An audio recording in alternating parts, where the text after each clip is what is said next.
যৌন রোগে যারা হতাশ হয়ে গেছেন বা ব্যর্থতা মনে করতেছেন, তাদের উদ্দেশ্যে বলতেছি যে আসলে এর কারণগুলো হচ্ছে আপনার জীবনের ব্যর্থতার কোনগুলো সেগুলো আপনাকে খুঁজে বের করতে হবে।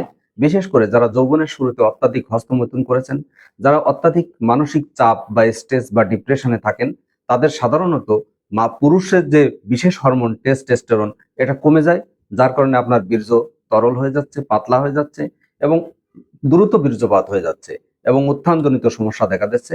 আপনাদের উদ্দেশ্যে বলতে চাই, বিদেশি উচ্চ ব্র্যান্ডের উচ্চ ক্ষমতা সম্পন্ন হোমিওপ্যাথিক ওষুধ সেবনে আপনি ফিরে পাবেন আপনার হারানো যৌবন। এবং এর সাথে আপনি যদি কিছু ফুড সাপ্লিমেন্ট ইউজ করেন, যেরকম আপনি প্রতিদিন একটা কলা খাওয়া, 4-5টা খেজুর খাওয়া, মধু খাওয়া, কালো জিরা খাওয়া এবং সেই সাথে আপনার লাইফস্টাইলে যদি আপনি কিছু পরিবর্তন আনতে চান, যেরকম আপনি প্রতিনিয়ত ঘুম থেকে সকালে উঠবেন, আর্লি ঘুমোতে যাবেন এবং ব্যায়াম করবেন, এক্সারসাইজ করবেন।